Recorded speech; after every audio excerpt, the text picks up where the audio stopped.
ನನ್ನ ಜವಾಬ್ದಾರಿಯಾಗಿ ನಾನು ಒಬ್ಬಳು ಹೆಣ್ಮಗಳಿಗೆ ಮಾತು ಕೊಟ್ಟು ಅವಳ ಜೊತೆ ಎಲ್ಲ ನಾನು ಸಾಕಷ್ಟು ಸಮಯವನ್ನು ಸ್ಪೆಂಡ್ ಮಾಡಿದ್ಮೇಲೆ ಮುಂದೆ ಇಟ್ಟಂಥ ಹೆಜ್ಜೆನ ಹಿಂದೆ ಇಟ್ಟರೆ ಭಾಳ ಅದು ನನಗೆ ನಾನೇ ಜಸ್ಟಿಫಿಕೇಶನ್ ಕೊಡ್ಕೊಳಕ್ಕಾಗಲ್ಲ, ಇದು ಭಾಳ ತಪ್ಪಾಗುತ್ತೆ ಅಂತ ಅಂದ್ಬಿಟ್ಟು ನನ್ನ ಮ್ಯಾರೇಜ್ನ ನಾನು ಒಬ್ಬನೇ ಮಾಡ್ಕೊಂಡೆ. ಇನ್ಫ್ಯಾಕ್ಟ್ ಅವತ್ತು ನನ್ನ ಮ್ಯಾರೇಜ್ ದಿವಸ ನಮ್ಮ ಕಡೆಯವರು ಅಂತ ಯಾರೂ ಇರಲಿಲ್ಲ, ನಾನು ಒಬ್ಬನೇ ಇದ್ದಿದ್ದು.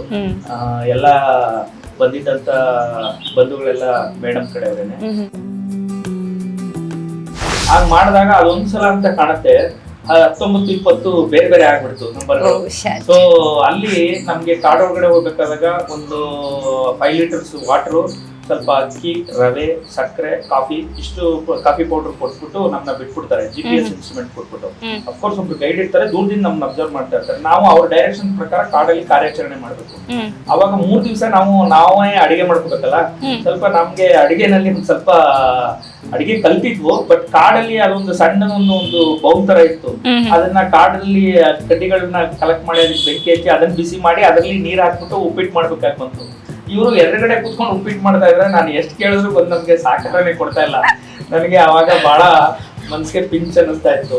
ಓ ಏನಪ್ಪ ಇವರು ಸಹಾಯನೇ ಮಾಡ್ತಾರೆ ಅಂತ. 2 ಮೂಮೆಂಟ್ ನನ್ಗೆ ಬಹಳ ಮನ್ಸಲ್ಲಿ ಉಳಿತೆ. ಆಮೇಲೆ 12 ದಿನದಲ್ಲಿ ಕವಿತಾ ಯಾವತ್ತೂ ಓಡದೆ ಏನಿದೆಯಲ್ಲ 5 ಕಿಲೋಮೀಟರ್ ಅದನ್ನ ಯಾವತ್ತೂ ಮಿಸ್ ಮಾಡಲಿಲ್ಲ. She used to run and she was consistent in that. So ಅದನ್ನ ನಾನು ಇವತ್ತು ನೆನ್ಸ್ಕೋತೀನಿ.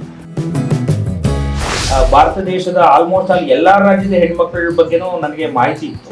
ಸೊ ಯಾರು ಫಿಸಿಕಲ್ ಅಟೈರ್ ಹೆಂಗಿರುತ್ತೆ, ಅವ್ರದ್ದು ಟ್ರೆಡಿಷನ್ ಏನು ಎಲ್ಲ ಅದನ್ನೆಲ್ಲ ಒಟ್ಟಾಗಿ ನಾನು ನೋಡಿದಾಗ ನನಗೆ ಫೈನಲ್ ಅನಿಸಿದ್ದು she is made for me ಅಂತ. ಹೆಣ್ಮಗಳು ಯಾವಾಗ್ಲೂ ಬಾಣಂತನಕ್ಕೆ ಹೋಗ್ಬೇಕಾದ್ರೆ ತವ್ರ ಮನೆಗೆ ಹೋಗ್ತಾರೆ. ಕವಿತಂಗೆ ಬಾಣಂತನ ಮಾಡಿದ್ದೆ ನಮ್ಮಮ್ಮ. ಬರೀ ಕುಚೇಷ್ಟೆಗಳೇ ಇದೆ. ನಾವು ಏನಂತಂದ್ರೆ ಜಾಣೆಯು ಸೇರಿದರೆ ವೀಣೆಯದು ನುಡಿದಂತೆ, ಜಾಣೆ ಹೆಡ್ಡನ್ನು ಸೇರಿದರೆ ವೀಣೆಗದು ನೇಣು ಬಿಗಿದಂತೆ ಅಂತ. ಅದು ಒಂದು ಇವತ್ತಿನ ದಿವಸ ನಮ್ಮಿಬ್ಬರ ಜೀವನದಲ್ಲಿ ಒಂದು ವೀಣೆ ಸ್ವರ ಕೇಳ್ತಾ ಇದೆ ಅಂತಂದ್ರೆ ಅದಕ್ಕೆ ಮನುಷ್ಯ ಪ್ರಯತ್ನ ಬಹಳ ಇಂಪಾರ್ಟೆಂಟ್. ಇವತ್ತು ದಿವಸ ಕಾಡೊಳಗಡೆ ಹೋಗ್ಬೇಕಾದ್ರೆ ನಮ್ಗೆ ಹೆದರಿಕೆ ಆಗುತ್ತೆ, ಇಲ್ಲೆಲ್ಲಿ ಹುಲಿ ಬರುತ್ತೋ ಅಂತ. ನಾವು ಅವ್ರಿಬ್ರು 10 ಕಿಲೋಮೀಟರ್ ಇಬ್ರುವೆ, ಒಬ್ಬ 5 ವರ್ಷದ ಹುಡುಗ, ಒಬ್ಬ 6 ವರ್ಷದ ಹುಡುಗ 10 ಕಿಲೋಮೀಟರ್ ಕಾಡೊಳಗಡೆ ಆರಾಮಾಗಿ ನಡ್ಕೊಂಡು ಹೋಗ್ತಾ ಇತ್ತು. ಬೋಟ್ ಒಳಗಡೆ ಅವ್ನು ಕೂರಿಸ್ಬಿಟ್ಟು ನಾನು ಚೈನ್ ಬಿಟ್ಬಿಟ್ಟು ಬೋಟ್ ಒಳಗಡೆ ಕೂತ್ಕೊಂಡ್ಬಿಟ್ಟಿದ್ದೀನಿ. ಅದು ನೀರಲ್ಲಿ ನಿಧಾನಕ್ಕೆ ಹೋಯ್ತಾ ಇದೆ. ಯಾರು ಗಮನಿಸಿಲ್ಲ. ನಮ್ಮ ತಂದೆಯವರು ಡ್ಯೂಟಿ ಮುಗಿಸ್ಕೊಂಡು ಬರ್ತಾ ಇದ್ರು. ಬ್ರಿಡ್ಜ್ ಮೇಲಿಂದ ನೋಡಿದ್ರು ನಮ್ಮನ್ನ. ಮೇಲಿಂದಾನೆ ಅವರು ಕಿರ್ಚಿ ಜೋರ್ ಮಾಡಿದ್ರೆ ನಾವು ಇನ್ನ ಪ್ಯಾನಿಕ್ ಆಗಿ ಬೇರೆ ಮಾಡ್ಬಿಡ್ತೀವಿ ಅಂದ್ಬಿಟ್ಟು ಬಹಳ ಪ್ರೀತಿಯಿಂದ ಏನ್ ಮಕ್ಳೇ ಏನ್ ಮಾಡ್ತಾ ಇದ್ರ ನೀವು, ಏನಪ್ಪಾ ಅಂತ ಅಂದ್ಬಿಟ್ಟು ನಿಧಾನಕ್ಕೆ ಬಂದು ಬೋಟ್ ನ ಫಸ್ಟ್ ದಡಕ್ಕೆ ತಗೊಂಡ್ಬಂದು ಆಮೇಲೆ ಸರಿಯಾದ ಸೇವೆ ಮಾಡಿ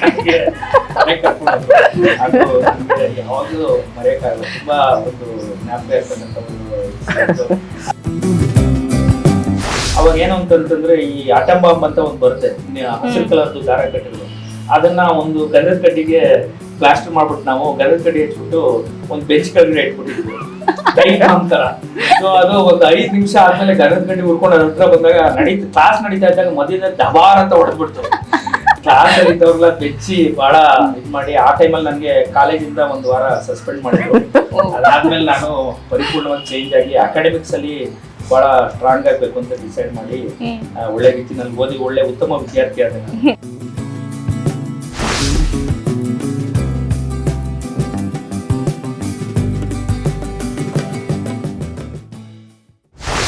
ವೀಕ್ಷಕರೇ, ಇಷ್ಟೊತ್ತು ಕವಿತಾ ಮೇಡಮ್ ಅವರು ಅವರ ಲವ್ ಸ್ಟೋರಿಯನ್ನ ಹೇಳ್ತಾ ಇದ್ರು. ಲವ್ ಸ್ಟೋರಿ ಹೇಳ್ತಾ ಇದ್ದಾಗೆ ಪತಿದೇವರು ಪಕ್ಕದಲ್ಲೇ ಬಂದು ಕೂತಿದ್ದಾರೆ. ಬನ್ನಿ ಅವರನ್ನ ಕೇಳೋಣ ಲವ್ ಸ್ಟೋರಿ ಹೇಗಿತ್ತು ಅಂತ. ಸರ್, ಕಾರ್ಯಕ್ರಮಕ್ಕೆ ಸ್ವಾಗತ. ಇನ್ನು ಸರ್ ಬಗ್ಗೆ ಹೇಳೋದಾದ್ರೆ ಸರ್ ಡಾಕ್ಟರ್ ಆರ್ ನಾಗಶಯನ್ ಅಂತ ಹೇಳಿ deputy commissioner of exercise Mandya district ಅಲ್ಲಿ ಕೂಡ ಅವರು ವರ್ಕ್ ಮಾಡ್ತಾ ಇದ್ದಾರೆ. ನೋಡಿ, ಇಬ್ರು ಯೂನಿಫಾರ್ಮ್ ಅಲ್ಲಿ ನೋಡೋದಕ್ಕೆ ತುಂಬಾ ಖುಷಿ ಆಗ್ತಾ ಇದೆ. ನಿಮ್ಮಿಬ್ಬರಿಗೂ ಯಾರ ದೃಷ್ಟಿನೂ ಬೀಳದೆ ಇರ್ಲಿ ನನ್ನ ಕಡೆಯಿಂದ. ಖುಷಿ ಆಗ್ತಾ ಇದೆ ಅಲ್ವಾ? ಗಂಡ ಹೆಂಡತಿ ಇಬ್ರು ಕೂಡ ಪೊಲೀಸು, ಇಬ್ರು ಕೂಡ ಮ್ಯಾಮು ಚಾಮರಾಜನಗರ ಡಿಸ್ಟಿಕ್ ಅಲ್ಲಿ ವರ್ಕ್ ಮಾಡ್ತಾ ಇದ್ದಾರೆ, ಸರ್ ಮಂಡ್ಯ ಡಿಸ್ಟಿಕ್ ಅಲ್ಲಿ ವರ್ಕ್ ಮಾಡ್ತಾ ಇದ್ದಾರೆ. ನಮ್ಗಂತೂ ಕೇಳೋದಕ್ಕೂ ಖುಷಿ, ನೋಡೋದಕ್ಕೂ ಖುಷಿ. ಇನ್ನು ಲವ್ ಸ್ಟೋರಿ ಬಗ್ಗೆ ಮಾತಾಡೋದಾದ್ರೆ ಸರ್, ನಾನು ನಿಮ್ನೆ ಕೇಳ್ತೀನಿ ಲವ್ ಸ್ಟೋರಿ. ಮ್ಯಾಮ್ ಇಷ್ಟೋ ತನಕ ನಮ್ಗೆ ಹೇಳಿದ್ರು, ಅದು ನೀವು ಇರ್ಲಿಲ್ಲ. ನೋಡೋಣ ನಿಮ್ಗೆ ಎಷ್ಟು ನೆನಪಿದೆ ಅಂತ. ನೀವೇನ್ ಹೇಳ್ತೀರಾ ಲವ್ ಸ್ಟೋರಿ ಬಗ್ಗೆ? ಏನು ಅಂತಂತಂದ್ರೆ ನಾವು ಮೇಡಮ್ ಅವರು ನಾವು ಇಬ್ರು ಒಟ್ಟಿಗೆ ಟ್ರೈನಿಂಗ್ ಮಾಡಿದ್ರು. ನಾವು ಎಕ್ಸೈಸ್ ಡಿಪಾರ್ಟ್ಮೆಂಟ್ ಅಲ್ಲಿ ಇದ್ರು, 1 ವರ್ಷ ನಮ್ಮನ್ನ ಪೊಲೀಸ್ ಡಿಪಾರ್ಟ್ಮೆಂಟ್ ಗೆ ಡೆಪ್ಯುಟೇಷನ್ ಹಾಕ್ಬಿಡ್ತಾರೆ ಬೇಸಿಕ್ ಟ್ರೈನಿಂಗ್ ಗೆ. ಸೊ ನಾವು ಕರ್ನಾಟಕ ಪೊಲೀಸ್ ಅಕಾಡೆಮಿನಲ್ಲಿ ಹೋದಾಗ ಅಲ್ಲಿ ಮೇಡಮ್ ಅವ್ರನ್ನ ನಾನು ಫಸ್ಟ್ ಭೇಟಿ ಆದೆ. ಮೇಡಮ್ ಅವ್ರನ್ನ ಫಸ್ಟ್ ಭೇಟಿ ಆದಾಗ್ಲೇ ನನಗೆ ಬಹಳ ಅವ್ರ ಬಗ್ಗೆ ಇಂಪ್ರೆಷನ್ ಏನಾಯ್ತು ಅಂತಂದ್ರೆ, ತುಂಬಾ ಸೌಜನ್ಯಯುತವಾದ ನಡವಳಿಕೆ ಉಳ್ಳ ಹೆಣ್ಮಗಳು, ತುಂಬಾ ಇನ್ನೋಸೆಂಟ್, ಆಮೇಲೆ ನೇರ ಇದ್ದಾರೆ. ಈ ಏನು ನಮ್ಗೆ ಒಂದು ಹೋಮ್ಲಿ ಆಗಿ ಒಬ್ಬ ಹೆಣ್ಮಗಳು ಇರ್ಬೇಕು ಅಂತ ನಾವು ಅನ್ಕೋತೀವಲ್ಲ, ಅದೆಲ್ಲ ಗುಣಗಳು ನನಗೆ ಇವರಲ್ಲಿ ಕಂಡು ಬಂತು. ಹಂಗಾಗಿ ನಾನು ಇಷ್ಟಪಟ್ಟೆ ಇವ್ರನ್ನ. ಅದಲ್ಲದೆ ಮೋರೋವರ್ ಏನಾಗ್ಬಿಟ್ಟಿದೆ ಅಂತಂತಂದ್ರೆ, ಇವತ್ತು ದಿವಸ ಸರ್ಕಾರಿ ನೌಕರಿಗೆ ಸೇರಿದಾಗ ಟ್ರೈನಿಂಗ್ ಅಕಾಡೆಮಿಗಳು ಒಂಥರ ಮ್ಯಾರೇಜ್ ಬ್ಯೂರೋ ತರ ಆಗ್ತಿದೆ. ಸೊ ಹಂಗಾಗಿ ಅಲ್ಲಿ ಯಾರು ಕಪಲ್ಸ್ಗಳು ಸ್ಟಿಲ್ ಅನ್ಎಂಗೇಜ್, ಅವರು ಅಲ್ಲಿ ಪರಸ್ಪರ ಇಷ್ಟಪಟ್ಟು ಆಯ್ಕೆ ಮಾಡ್ಕೊಳ್ಳೋದಕ್ಕೆ ಅವಕಾಶ ಇದೆ.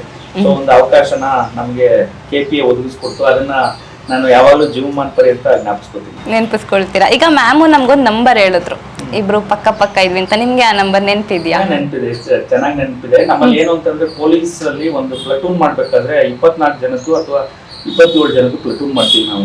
3 ಜನ ಒಂದು ರ್ಯಾಂಕ್ ಅಲ್ಲಿ ಇರ್ತಾರೆ, 8 ಫೈಲ್ ಮಾಡ್ತೀವಿ ಅಥವಾ 7 ಫೈಲ್ ಮಾಡ್ತೀವಿ. ಸೊ ಅಲ್ಲಿ ಮಾಡಿದಾಗ ಹೈಟ್ ವೈಸ್ ಮಾಡ್ತಾರೆ. ಸೊ ಮೇಡಮ್ ಒಂದ್ ಸ್ವಲ್ಪ ನನಗಿಂತ ಒಂಚೂರು ಎತ್ತರ ಇರೋದ್ರಿಂದ ಅವ್ರ 19 ನಂಬರು, ನಾನು ಒಂದ್ ಸ್ವಲ್ಪ ಕಡಿಮೆ ಇರೋದ್ರಿಂದ 20 ನಂಬರ್ ನನಗೆ ಬಂತು.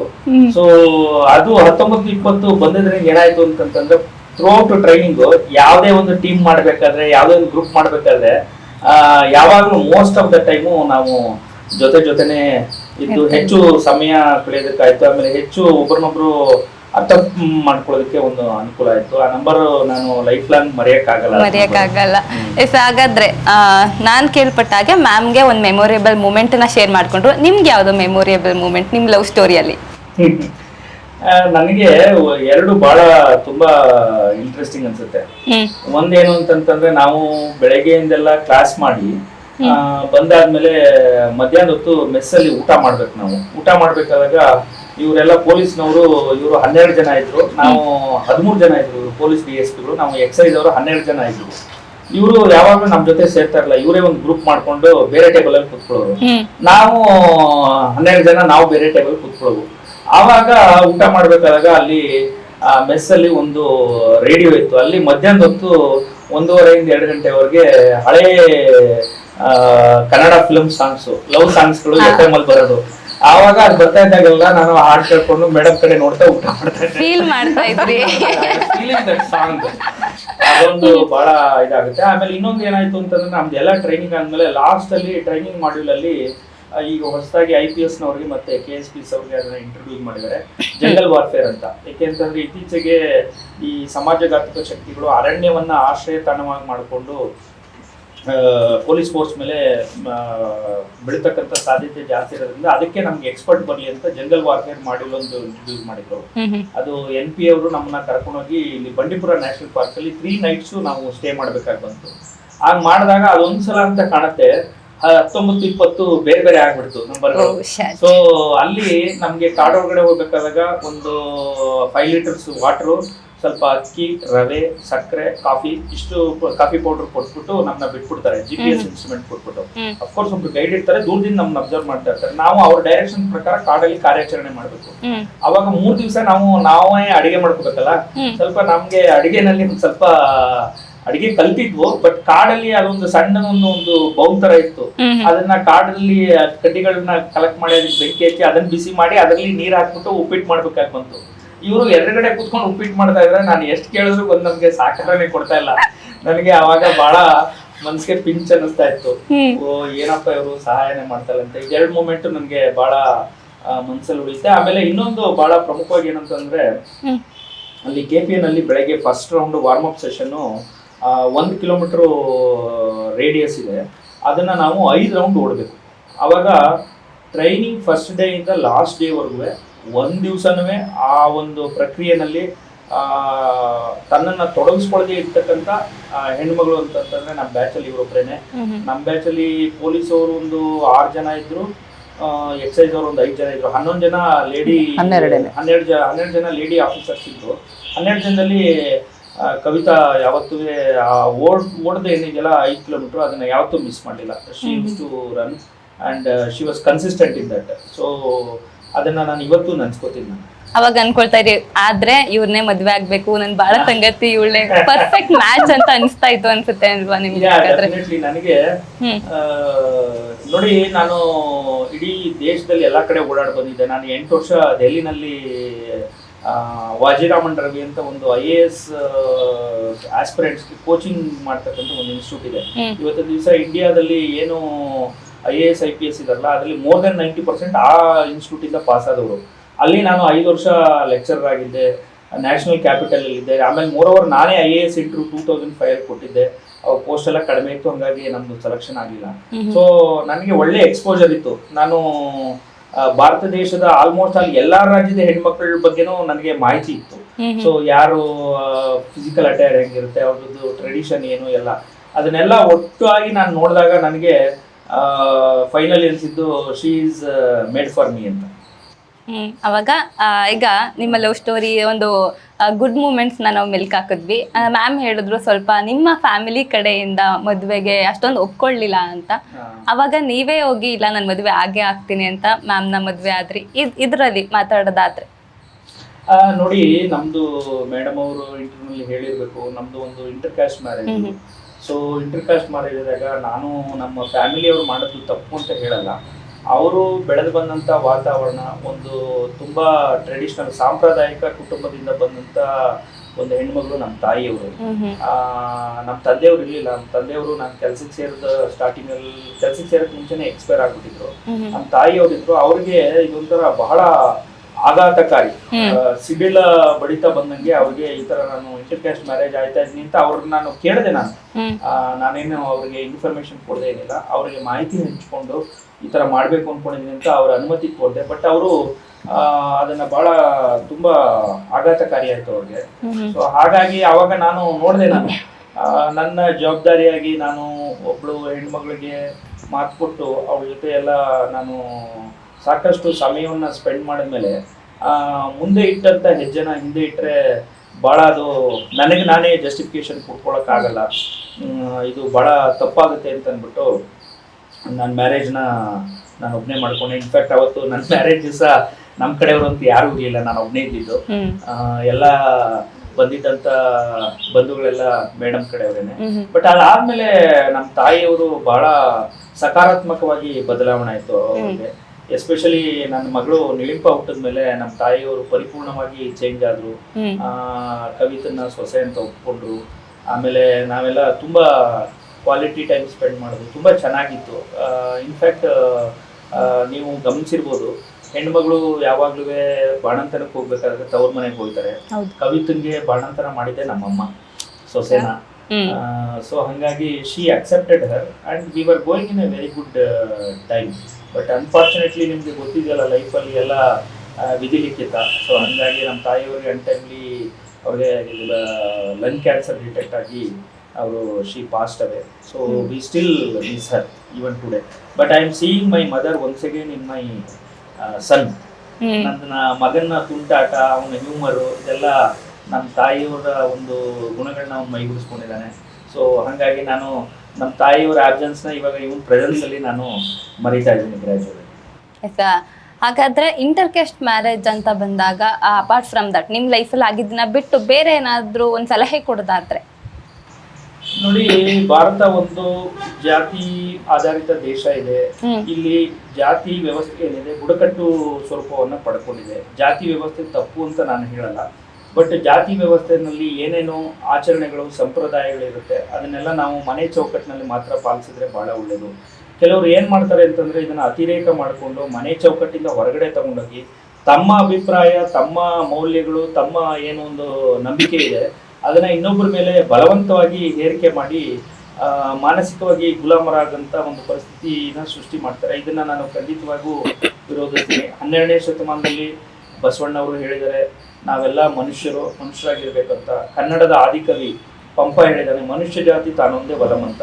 ನಾನು ಒಬ್ಬ ಮಾನವನಾಗಿ ಅದರಲ್ಲಿ ಪರಿಪೂರ್ಣವಾಗಿ ನಂಬಿಕೆ ಇಟ್ಟಿರೋನು. ಈ ಪದ್ಧತಿ ಹೋಗಿ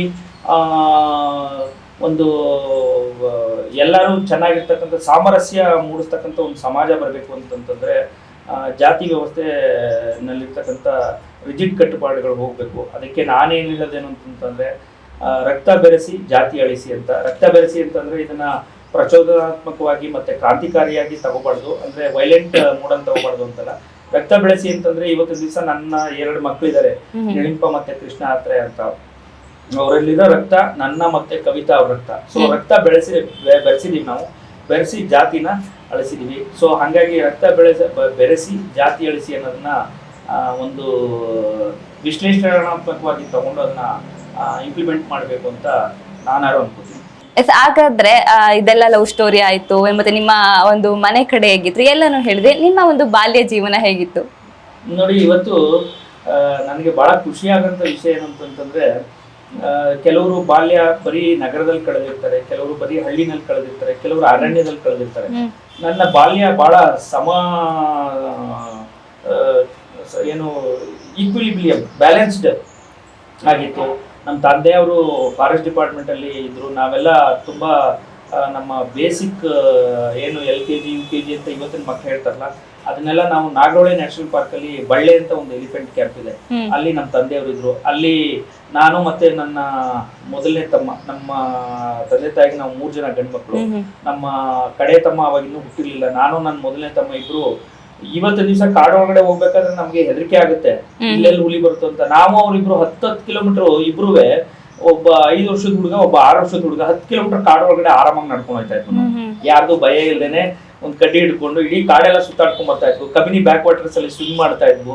ತುಂಬಾ ನಾವು ಕ್ವಾಲಿಟಿ ಟೈಮ್ನ ಸ್ಪೆಂಡ್ ಮಾಡಿದ್ವಿ. ಹಾಗೇನೆ ಎಜುಕೇಶನ್ ಪರ್ಪಸ್ಗೆ ನಮ್ಮ ತಂದೆಯವರು ಇದೇ ಚಾಮರಾಜನಗರ ಜಿಲ್ಲೆನಲ್ಲಿ ಗುಂಡ್ಲುಪೇಟೆ ತಾಲೂಕಿನಲ್ಲಿ ಬಲ್ಚವಾಡಿ ಅಂತ ಒಂದು ಊರಿದೆ, ಅಲ್ಲಿ ಶಾಲೆಗೆ ಸೇರಿಸ್ತಾರೆ. ನಮ್ಮ ತಾತನ ಮನೆಯಲ್ಲಿ ಇಟ್ಕೊಂಡು ಓದಿದ್ದು ನಾನು.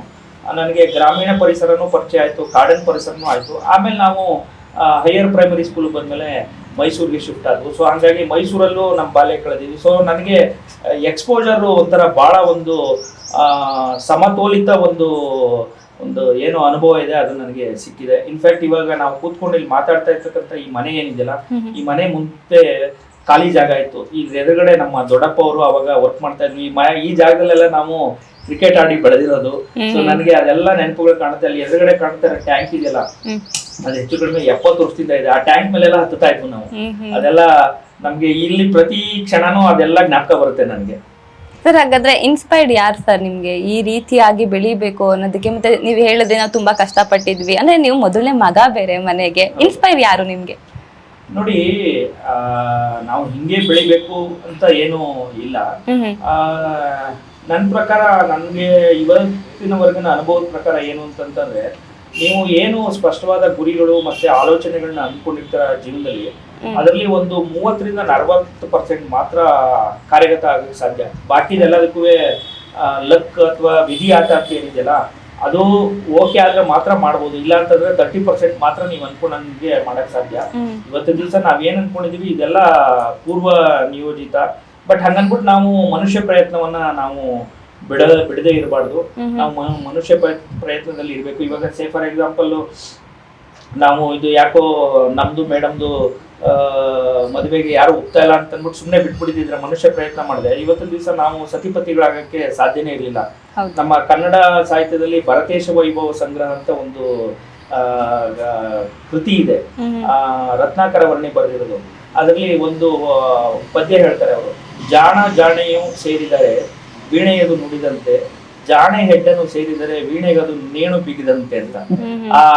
ಅದು ಒಂದು ಇವತ್ತಿನ ದಿವಸ ನಮ್ಮಿಬ್ಬರ ಜೀವನದಲ್ಲಿ ಒಂದು ವೀಣೆ ಸ್ವರ ಕೇಳ್ತಾ ಇದೆ ಅಂತಂದ್ರೆ ಅದಕ್ಕೆ ಮನುಷ್ಯ ಪ್ರಯತ್ನ ಬಹಳ ಇಂಪಾರ್ಟೆಂಟು.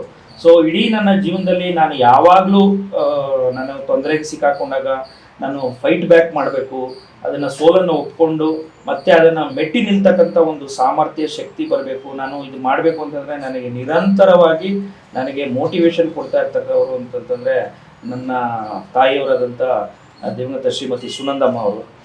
ಸುನಂದಮ್ಮ ಅವರು ಥಾಟ್ಸು, ಅವರ ಒಂದು ಆಲೋಚನೆಗಳು ನನ್ನ ಜೀವನದಲ್ಲಿ ಬಹಳ ಅಗಾಧವಾಗಿ ಪರಿಣಾಮ ಬೀರಿದೆ. ಅದಲ್ಲದೆ ಇವಾಗ ಪ್ರಾಕ್ಟಿಕಲ್ ಆಗಿ ನಾವು ಕೆಲಸದಲ್ಲಿ ಇದ್ದಾಗ ತುಂಬ ಕಾಂಪ್ಲಿಕೇಟೆಡ್ ಮನಸ್ಥಿತಿ ಇರ್ತಕ್ಕಂಥ ವ್ಯಕ್ತಿಗಳನ್ನ ಭೇಟಿ ಮಾಡ್ತೀವಿ.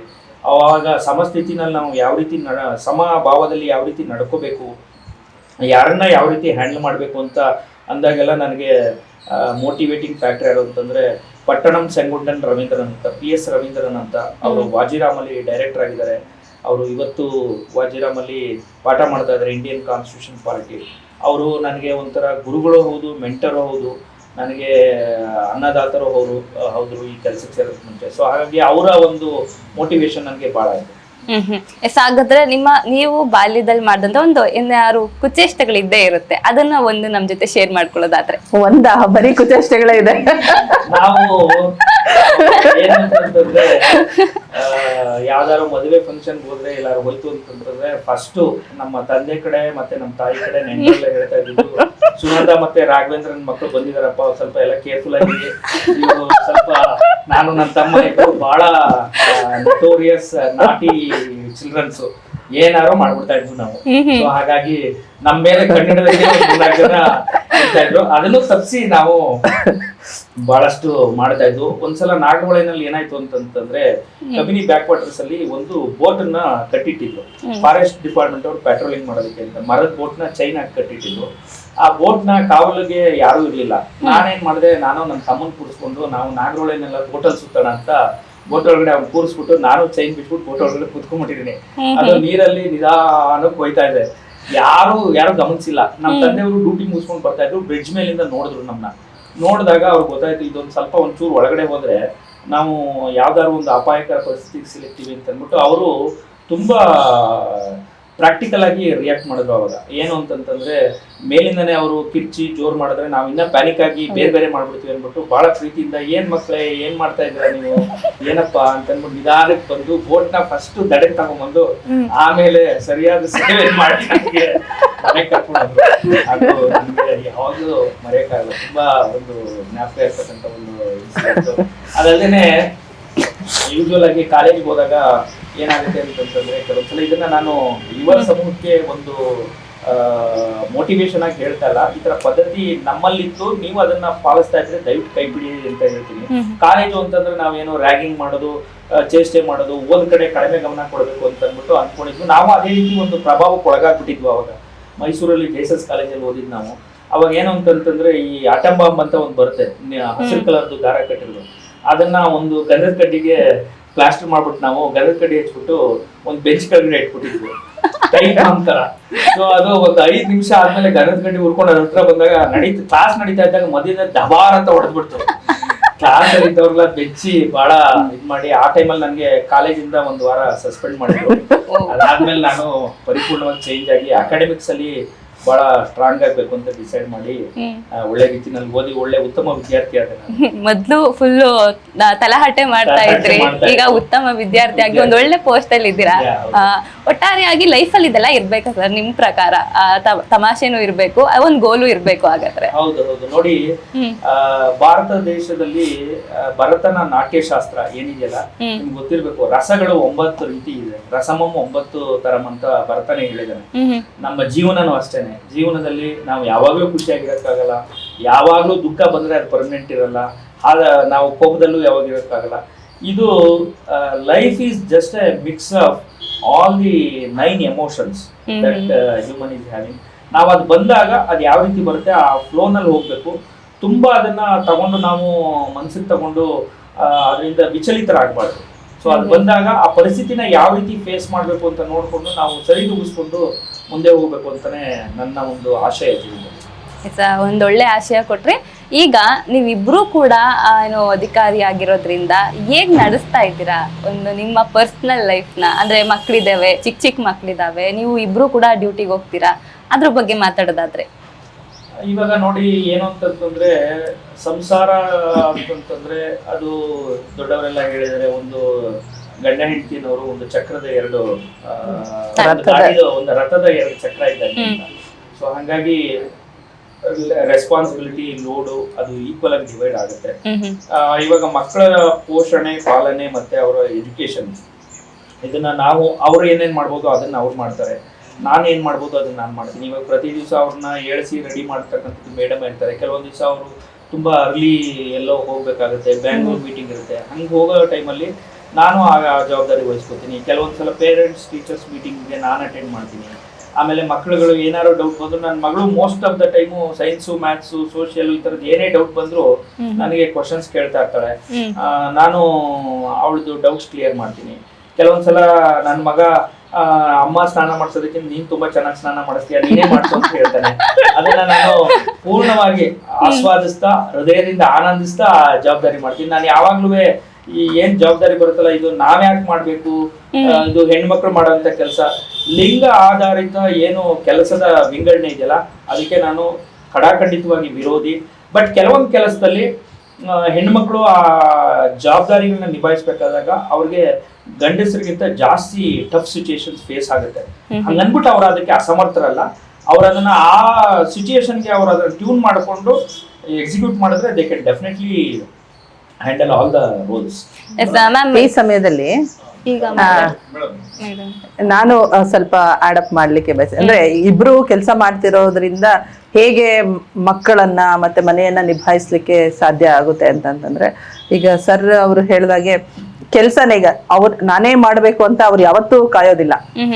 ಅದು ತುಂಬಾ ಇಂಪಾರ್ಟೆಂಟ್ ಆಗುತ್ತೆ. ಈಗ ನಾನು ಎಲ್ಲೋ ಅರ್ಜೆಂಟ್ ಆಗಿ ಹೋಗೋದಿರುತ್ತೆ ಅಂತಂದ್ರೆ definitely he will take the charge. ಆವಾಗ ಏನು ಆತಂಕ ಇರೋದಿಲ್ಲ ನಮಗೆ. ಮತ್ತೆ ಈಗ ಮಕ್ಕಳು ಈಗ ಆಲ್ರೆಡಿ ನನ್ನ ಮಗ 5 ವರ್ಷ ಮತ್ತೆ ಮಗಳು 10 ವರ್ಷ ಆಗಿರೋದ್ರಿಂದ ನನ್ನ ಮಗಳು ಕೂಡ ಅಷ್ಟೇ, ಅವಳು ಎಷ್ಟೊಂದು ರೆಸ್ಪಾನ್ಸಿಬಲ್ ಆಗಿ ನಡ್ಕೊಳ್ತಾಳೆ ಅಂತಂದ್ರೆ ಮಗನ್ನ ಆಲ್ಮೋಸ್ಟ್ ಅವಳೇ ರೆಡಿ ಮಾಡ್ಕೊಂಡ್ಬಿಡ್ತಾಳೆ. ಅಂದ್ರೆ ಬೆಳಿಗ್ಗೆ ಅವರು ಈಗ ಚಾಮರಾಜನಗರದಿಂದ ಮೈಸೂರಿಗೆ ಕಾಲೇಜಿಗೆ ಶಾಲೆಗೆ ಹೋಗ್ತಾ ಇರೋದ್ರಿಂದ ಬೆಳಿಗ್ಗೆ ಹೋದ್ರೆ ಅವರೇ ಇಬ್ರು ಇರ್ತಾರೆ. ಸೊ ಮಗಳೇನೆ ಅವನಿಗೇನಾದ್ರು ಊಟ ತಿನ್ಸೋದ ಅದ್ರ ಬಗ್ಗೆ ಕಾಳಜಿ ಮಾಡೋದ್ರಿಂದ ಹಿಡಿದು ಸಂಜೆ ಅವನು ಬಂದ ನಂತರ ಕೂಡ ಅವಳೇನೆ ಮುಖ ತೊಳೆದು ಬಟ್ಟೆ ಹಾಕುವಂಥದ್ದು ಆಲ್ಮೋಸ್ಟ್ ರೆಸ್ಪಾನ್ಸಿಬಿಲಿಟಿ ಅವಳು ತಗೋತಾಳೆ. ಮತ್ತೆ ಸರ್ ಕೂಡ ಅದನ್ನ ನಿಭಾಯಿಸೋದ್ರಿಂದ ಮತ್ತೆ ನಾವು ಇಬ್ಬರೂ ಕೆಲಸದಲ್ಲಿರೋದ್ರಿಂದ ಅವ್ರಿಗೆ ಸ್ವಲ್ಪ ಓದ್ ಕೊಡೋದಿಕ್ಕೆ ಸಮಯ ನಮಗೆ ಕಡಿಮೆ ಸಾಕಾಗಲ್ಲ ಜಾಸ್ತಿ. ನಮಗೆ ದೇವರ ದಯೆಯಿಂದ ಒಂದು ಒಳ್ಳೆ ಟೀಚರ್ ಸಿಕ್ಕಿದ್ದಾರೆ, ಪ್ರವೀಣ ಅಂತ ಹೇಳ್ಬಿಟ್ಟು. ಅವರು ನನ್ನ ಇಬ್ರು ಮಕ್ಕಳದು ಟ್ಯೂಷನ್ ನ ತುಂಬಾ ಚೆನ್ನಾಗಿ ಮಾಡ್ಕೊಡ್ತಾ ಇದ್ದಾರೆ. ಆ ಹಿನ್ನೆಲೆಯಲ್ಲಿ ಒಂದು ಬ್ಯಾಲೆನ್ಸ್ಡ್ ಆಗಿ ಮನೆ ನಡ್ಕೊಂಡು ಹೋಗ್ಲಿಕ್ಕೆ ಸಾಧ್ಯ ಆಗ್ತಾ ಇದೆ.